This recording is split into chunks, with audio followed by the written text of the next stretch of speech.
your messages through creative form, and I'm so grateful that you're here. Happy New Year, y'all. And we're going to be starting off this new year with how to style shelves. Whether you have an open shelf, a bookshelf, or single shelf, I believe that the tips and the suggestions that I'm going to share with you in this video will help you simplify, curate, and style beautiful shelves. Challenge with shelves, or in our case a built-in bookshelf, is that it can be massive with so much empty space, and it can be intimidating on where to even start. Our built-in bookshelf is 8 feet tall and it has 5 long and deep shelves. It's focal and it isn't well lit. If styled incorrectly, it can become an eyesore and make the rest of our home look incomplete or cluttered. So if you can relate to any of the latter that I just mentioned, the very first thing you want to ask yourself is, what is going to be the purpose of this bookshelf or shelf, and what function will it serve? So your shelf can be full of plants, dinnerware, collectibles, favorite albums. Having an idea of what you're going to be putting on the shelves right up front will help you eliminate the confusion of what's going to be going on the shelves. In our case, family is very important to us, so I wanted to have a little bit of my husband's favorite items along with some of my favorite items mixed together with some decorative pieces. I didn't want to just have cute knickknacks. Nothing's wrong with that, but I know with this type of bookshelf, it can become cluttered, overwhelming. Overall, we want our bookshelf to tell a story.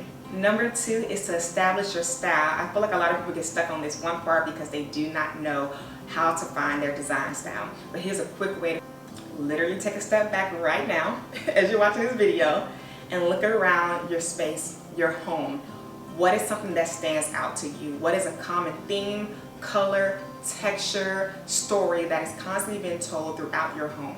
Second question, what are you drawn to? Favorite movies, books, quotes, songs, artists, leaders? It can be anything.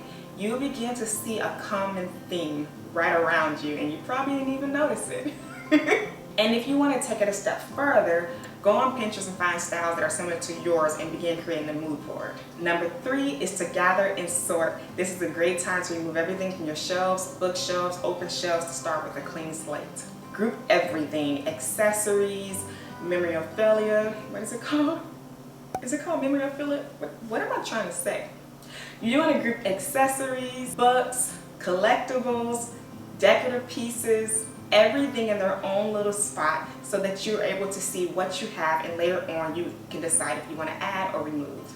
If you see that there is something that you don't have and you want to make it yourself, I am all game for like DIY and things. I've been seeing this particular phrase pop up everywhere around me, whether it's through worship music, I'm reading it somewhere, or heard someone say it. And I knew that it was important for me to have it somewhere in our home, so I want to put it in our bookshelf. So I decided to create my own form of typography. So in front of me I have watercolor paper. I just got it from Michael's on sale. And a phrase that's been sticking out to me everywhere is, you get the glory. So in my mind I have this vision of glory taking focal of the paper, since this is going inside of a photo frame. The words "you get the" will be above the word glory. And I've been going back and forth if I want to put that in cursive or just regular font. So I've just been drawing out different ways that I want to position the words and different fonts. If you're lucky, sometimes you're able to find frames on sale at Home Goods. This frame was on sale for $8. I'm going to end up putting the photo in here, but I'm going to turn it sideways. I'm using the white border as a guide. Oh, it's always so nerve-wracking. Like the second you put that pen to the paper, like it has to come out right.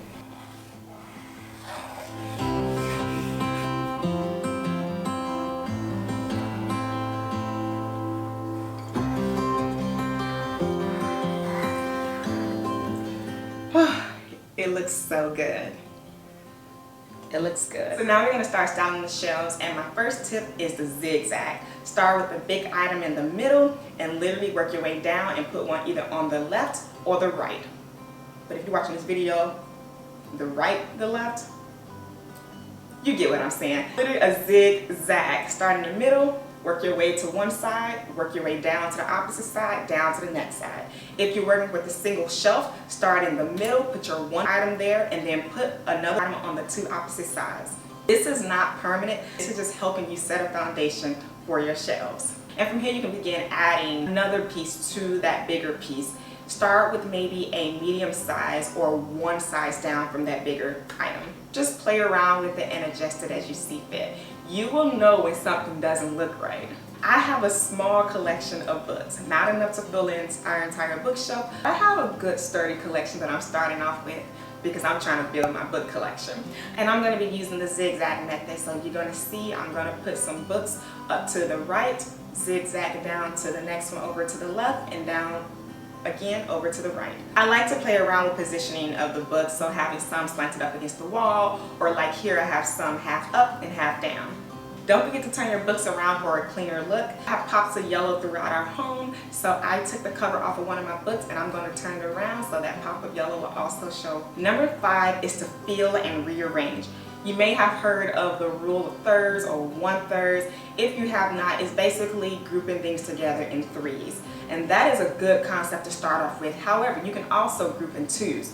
It's all about height. I've talked about it before, having that one big item and then having an item one size down right next to it. It's all about height variations. So for an example, at the top I have 3 photo frames and I'm layering them. They're all different sizes. So the 2 photo frames, I have them laying up against the wall, and the smaller one I have it pulled up front because remember I was telling you my bookshelf is deep. We love Groot, so I'm adding Groot to one side and then 2 faux candles on the opposite side. You see depth, you see height, and personality. Some items can stand alone. If they're big and bold, let them shine on their own. And number 6, just have fun with it. Last year I showed you all this picture of my bookshelf and you all responded to it like I've never seen before. And I actually asked y'all what was it about that photo that y'all love so much, and some of you all said the caption and others said how creative it was. So to add a little jazz to it, we are going to do a small DIY. I have some crates that you all seen over on my Instagram when I started my bookshelf, and I have no need to give them away. I love the sizing, and living in a rental storage is far and few, so these crates are just perfect. But I'm going to be adding some tassels to them to spruce them up.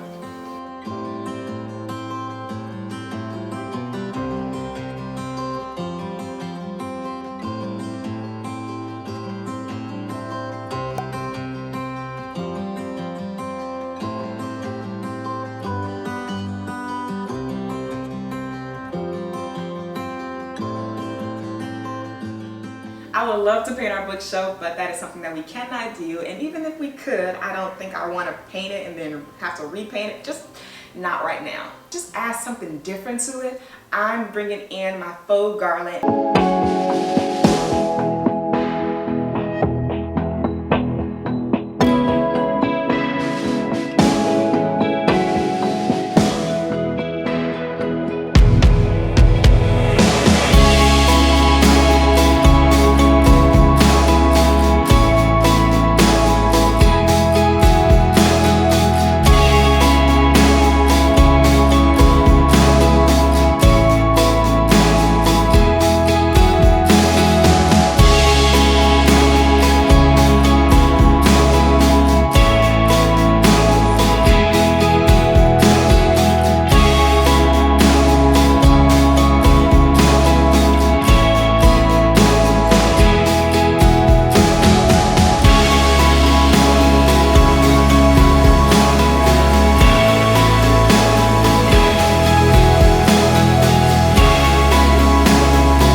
Shelves, bookshelves, open shelves. Let me know down below in the comment if this was helpful. If you have any questions or wanted me to go in depth of any of the steps, just leave me a message down below in the comment section or just DM me at Katherine over on Instagram. I have so many planned videos for you guys and I cannot wait to show you what's in store for 2021. And as always, y'all,